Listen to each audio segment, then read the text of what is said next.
Ada begitu banyak orang yang masih terkurung dalam kurungan si jahat. Mereka dirantai oleh kuasa-kuasa kegelapan. Mereka hidup dalam kegelapan, mereka hidup dalam kemarahan, kepahitan, iri hati, benci, pertikaian, bahkan dalam dosa-dosa lainnya. Terkadang mereka ingin keluar, mereka ingin bebas, mereka ingin lepas dari setiap rantai yang membelenggu mereka. Namun terkadang mereka tidak pernah tahu bagaimana cara bisa lepas dari setiap rantai-rantai yang belenggu mereka. Semakin mereka ingin keluar, semakin mereka ingin bebas, semakin mereka ingin merdeka, semakin mereka merasa tertekan, semakin mereka terbelenggu. Itulah sebabnya bagi setiap kita yang telah dimerdekakan oleh Tuhan Yesus, yang sudah dimenangkan, dibebaskan dari setiap rantai si jahat, Tuhan Yesus rindu setiap kita juga mau mengambil bagian untuk menjadi saksinya yang akan bersaksi bagi orang-orang yang masih berada di dalam kurungan tersebut. Amin. Tuhan memanggil kita, Tuhan menyelamatkan kita untuk maksud dan tujuan, yaitu untuk menjadi terang bagi banyak orang, untuk maksud penyelamatan bagi jiwa-jiwa lain yang masih berada dalam kurungan. Amin. Itulah sebabnya kita harus mau mengambil bagian untuk bersaksi bagi orang lain, untuk bersaksi ataupun untuk menyampaikan firman Tuhan. Kita nggak harus jadi pendeta dulu, nggak harus. Ketika kita mau bersaksi, menceritakan tentang bagaimana Yesus menolong kehidupan kita, maka percayalah akan ada orang-orang yang diselamatkan. Kita bisa bersaksi melalui kehidupan kita. Kita bisa menolong orang-orang melalui kehidupan kita. Kita juga bisa berdoa kok. Kita bisa berdoa kepada Tuhan. Kita ambil puasa supaya setiap belenggu-belenggu si jahat yang membelenggu setiap umatnya bisa dibebaskan. Itulah sebabnya kita harus mau berkorban. Amin. Kalau Yesus aja mau menolong kita, kita juga harus mau berkorban bagi orang lain. Saya sendiri, saya percaya orang tua saya, kakak saya, abang saya percaya keluarga saya berdoa buat saya, sehingga saya hari ini bisa diselamatkan, dimerdekakan, dimenangkan. Memang Tuhan Yesus telah menebus kita dari dosa-dosa kita.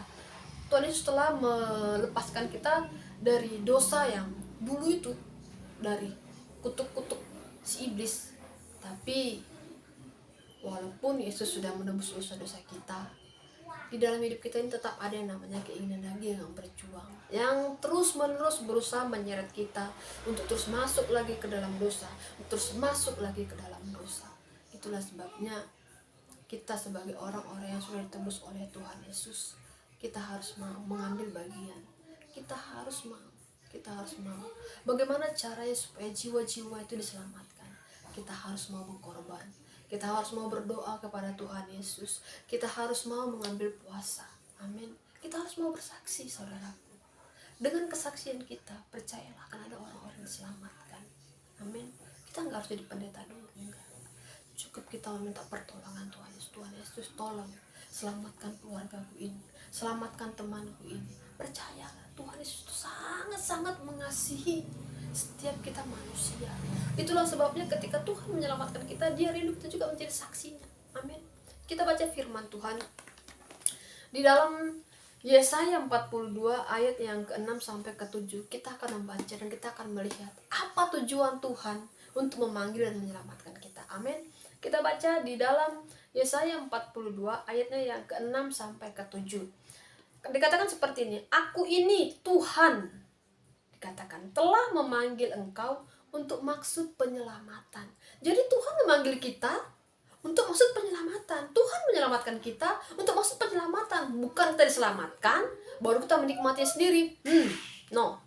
Tuhan memanggil kita, menyelamatkan kita dengan satu tujuan, yaitu penyelamatan bagi orang-orang yang masih berada dalam kurungan.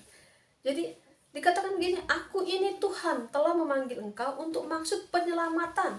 Aku telah memegang tanganmu," kata Tuhan.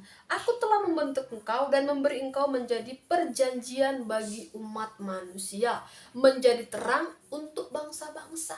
Jadi Tuhan memanggil kita itu untuk menjadi terang bagi bangsa-bangsa yang belum mengenal firman, belum mengenal Tuhan. Amin. Bagi bangsa-bangsa yang masih berada dalam kegelapan, Tuhan memanggil kita untuk tujuan itu. Jangan kita diselamatkan baru kita mau menikmatinya sendiri. Masih ada banyak orang lain yang belum menerima keselamatan dari Tuhan Yesus. Itulah sebabnya Tuhan memanggil kita, menyelamatkan kita dengan tujuan, maksud penyelamatan, untuk membuka mata yang buta, untuk mengeluarkan orang hukuman dari tempat tahanan, dan mengeluarkan orang-orang yang duduk dalam gelap dari rumah penjara. Jadi ada begitu banyak, saudaraku, orang-orang yang masih terkurung di dalam kurungan si jahat.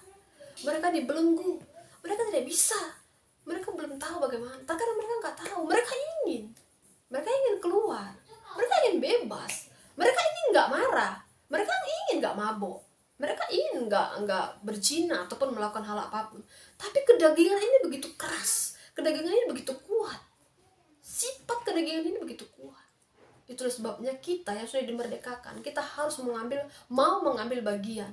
Kita harus mau berdoa buat saudara-saudara kita. Kita harus mau berpuasa. Kita harus mau juga memberitakan firman Tuhan bagi mereka. Walaupun mungkin resikonya kita ditolak, ya. Kalau mereka belum, kita bisa ditolak, bahkan kita bisa dipermalukan. Tapi percayalah, ketika kita tetap setia, Tuhan akan melihat kesetiaan kita. Dan lewat kesetiaan kita akan ada orang-orang yang diubahkan. Lewat ketaatan kita akan ada orang-orang yang diubahkan oleh Tuhan. Amin. Amin. Tidak ada perkara yang mustahil bagi Tuhan Yesus. Tuhan Yesus terlalu dahsyat, terlalu ajaib. Dia sanggup melakukan perkara ajaib. Namun Tuhan Yesus juga mau memiliki partner.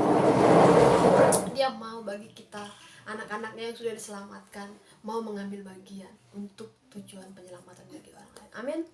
Jangan malu untuk bersaksi. Semangat. Amin. Tuhan Yesus berkati.